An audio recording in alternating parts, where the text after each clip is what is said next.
नमस्कार। संतोष की रिपोर्ट में आप सबों का स्वागत है। और आज हम संतोष की रिपोर्ट में चर्चा करने जा रहे हैं कि बिहार की राजनीति का वो चेहरा जो मेरी समझ से सबसे अविश्वसनीय चेहरा है।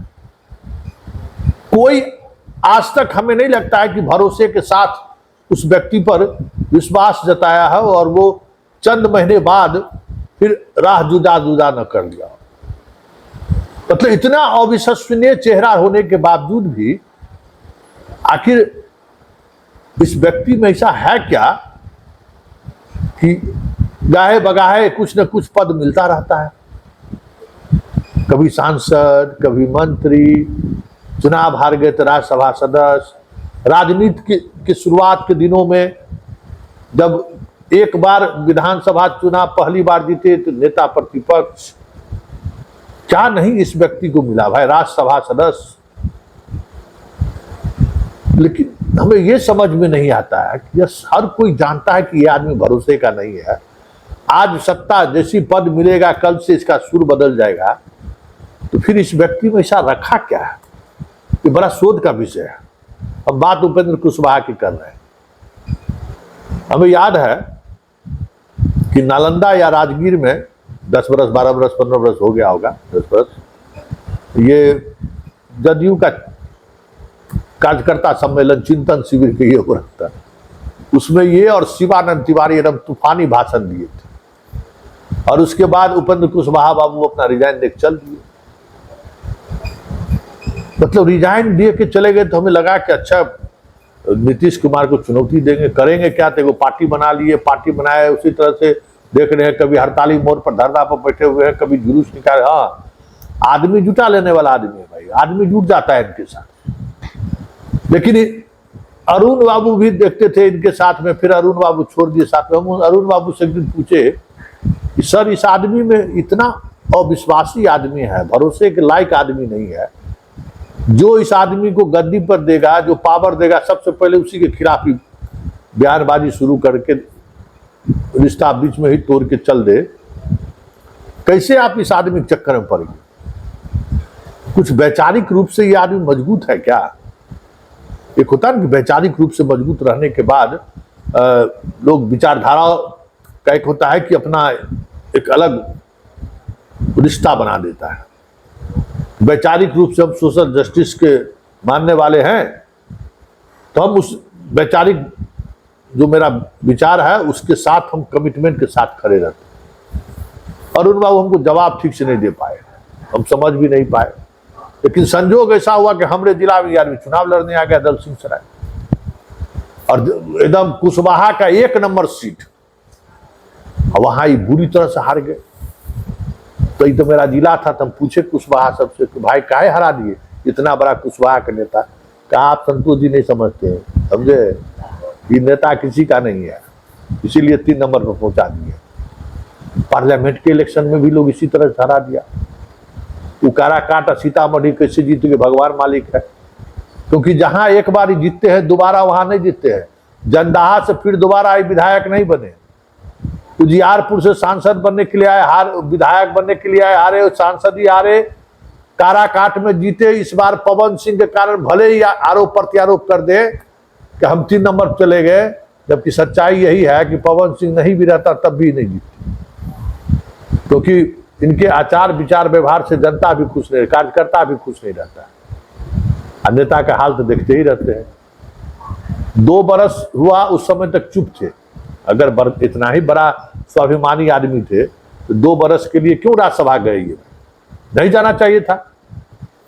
जो मनन मिश्रा बीजेपी का भले स्टार प्रचारक की सूची में नाम हो, कभी हम लोग तो देखे नहीं किसी मंच पर चढ़ के भाषण देते हुए। उपेंद्र कुशवाहा के सामने उनका क्या हैसियत? उसको 4 साल के लिए, इनको 2 साल के लिए चुपचाप ले लिए। और जैसे ही शपथ हुआ, शपथ ग्रहण के बाद जो है सो देख लीजिए आज सुर कैसे बदल गया भाई। ये तो इतना आश्चर्य लगता है भाई। नेतवन सबको नहीं समझ में आता है कि भाई ऐसा अविश्वसनीय आदमी है, क्या इसको बार बार पद कुर्सी दे। ये सब आदमी तो राजनीति में कब का खत्म हो जाना चाहिए था। कब्र में रहना चाहिए राजनीति के। न बात विचार व्यवहार में ठीक है, न कार्यकर्ताओं से उस तरीके का इनका रिश्ता रहा है, फिर राजनीति में टिके हुए हैं। तो जरा सुन लीजिए, बनते ही क्या आग उगले हैं। नहीं, फार्मूला तो विधानसभा और लोकसभा का अलग अलग होता ही है, और लोकसभा का जो फार्मूला हुआ उससे थोड़ा नुकसान भी हुआ है। तो पुराने अनुभव के आधार पे आदमी आगे करेक्ट करता है, तो इसलिए करेक्शन होगा। सुन लिए ना, अब बिहार की विधानसभा में इनको अलग हिस्सेदारी चाहिए। आई भी हिस्सेदारी चिराग से कम, ऐसा नहीं कि वैचारिक रूप से बहुत ईमानदार आदमी है, इनकी ईमानदारी पर बहुत ज्यादा कहने की जरूरत नहीं है। हम देखे थे कि मोतिहारी से अखिलेश सिंह का बेटा जैसे चुनाव लड़ा था, समझ गए ना, और कैसे चुनाव लड़ा था वो भी हम देखे थे। तो ऐसा भी नहीं है कि राजनीति के हरिश्चंद्र है, या फिर नीतीश कुमार मान लीजिए कि वैचारिक रूप से है ना भाई, जैसे भी अपने तरीके से है, लालू यादव अपने तरीके से, तो वो भी तरीका नहीं है।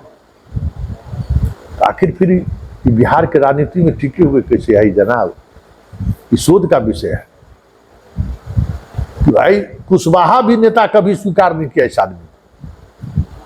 ये अलग बात है कि बिहार के कुशवाहा नेता के रूप में इनकी पहचान होती रही, लेकिन कभी कुशवाहा का कंस्टिट्यूंसी से चुनाव नहीं जीते। काराकाट में भी कंस्टिट्यूंसी में कुशवाहा के भरोसे ही चुनाव नहीं जीते थे।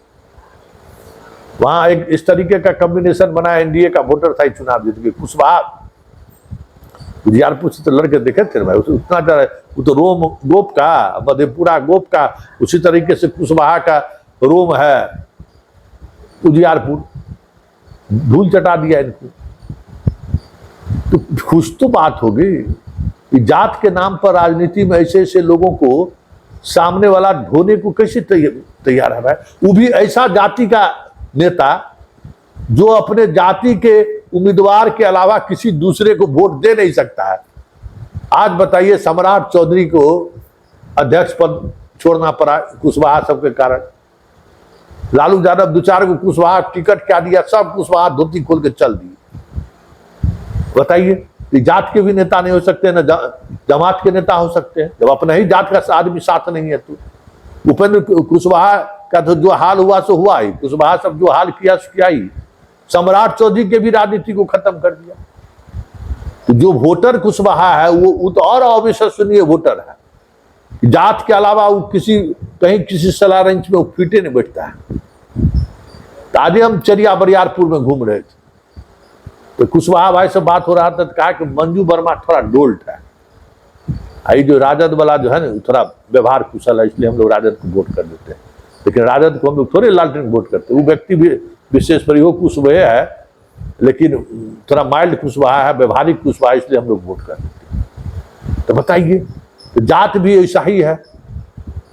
तो फिर सवाल है ना कि अविश्वसनीय चेहरा पर लोग भरोसा क्यों करता है, क्यों भाई इन्हें मंत्रियों तक बताइए ना, एनडीए में कितना बढ़िया थे, मंत्रियों थे, वहां हंगामा शुरू कर दिए, निकल गए।